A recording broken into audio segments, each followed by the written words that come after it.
श्री हरि विष्णु एकादशी का व्रत सभी व्रतों में सर्वश्रेष्ठ व्रतों में माना गया है। इस व्रत को धारण करने से जीवन के समस्त प्रकार के रोग कष्ट परेशानी दूर हो जाती हैं। साथ ही साथ अगर आपने जीवन काल में कोई भी व्रत नहीं भी कर पाते तो एकादशी का अगर आप व्रत कर लेते हैं तो आपको पूर्णतः रूप से सभी प्रकार के पूर्ण फल प्राप्त हो जाते हैं। और साथ ही जैसा कि एकादशी व्रत करना जितना सर्वश्रेष्ठ माना गया है, उसी प्रकार से उसका पारण यानी कि व्रत सही समय पे खोलना उचित माना गया है, क्योंकि माना जाता है तभी ही आपको एकादशी व्रत का पूर्ण फल प्राप्त होता है जब आप द्वादशी तिथि पे सही समय पे शुभ मुहूर्त पे ही अपने व्रत का पालना और सही नियमों से करते हैं। तो जैसा कि अब आपको मैं बता दूं कि द्वादशी तिथि के दिन आप सभी को पालना किस प्रकार से करना है, कौन सी ऐसी चीज़ें हैं जिन्हें बनानी है, जिन्हें दान देना है और साथ ही जिन्हें आपको खा करके व्रत खोलना है। तो जैसा कि सबसे पहले तो आप बताऊं कि एकादशी व्रत के नियम 3 दिन के होते हैं, दसवीं तिथि के दिन, एकादशी के दिन और द्वादशी के दिन। दसवीं तिथि के दिन आपको शुद्ध सात्विक भोजन लेना है और शाम के समय में जैसा कि नमक इत्यादि का सेवन नहीं करना है और भूमि पर शयन करें या साफ और स्वच्छ वस्त्रों पर ही आपको शयन करना चाहिए। इस प्रकार से ब्रह्मचर्य का पालन करते हुए आप सभी को अगले दिन दूसरे दिन एकादशी का व्रत धारण करना है। जल और फल इत्यादि के माध्यम से आप सभी को व्रत धारण करना है। अन्न आपको ग्रहण नहीं करना है। एकादशी पे अन्न ग्रहण करना वर्जित माना गया है। इस प्रकार से पूरा दिन प्रभु स्मरण करते हुए आपको एकादशी का व्रत धारण करना है।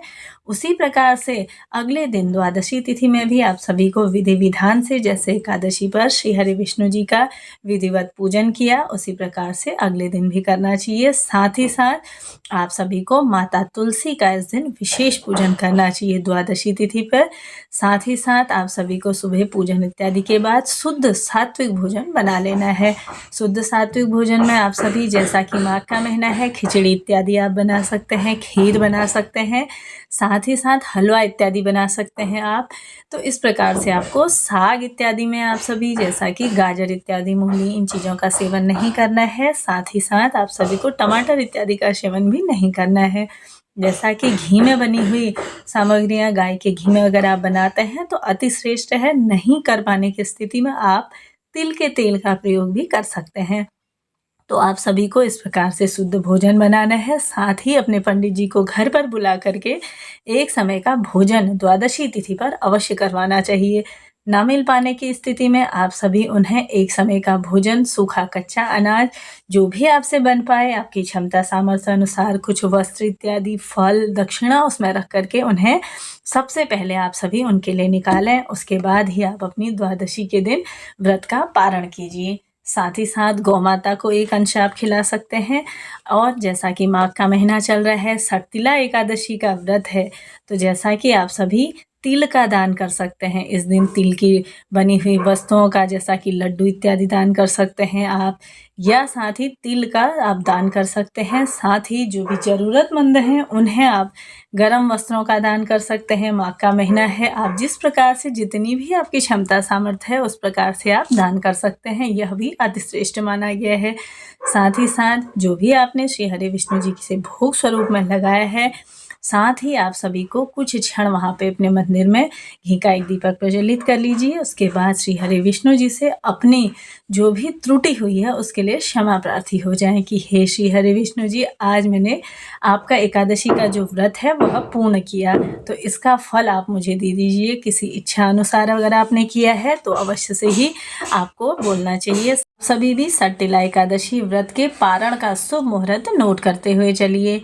तो 26 जनवरी को सुबह के समय में 7:12 से लेकर के 9:21 तक, इसी बीच में आप सभी को अपने व्रत का पारण कर लेना है, यानी कि व्रत खोल लेना है। तो तभी ही आपको इस अपने व्रत का पूर्ण फल प्राप्त होगा।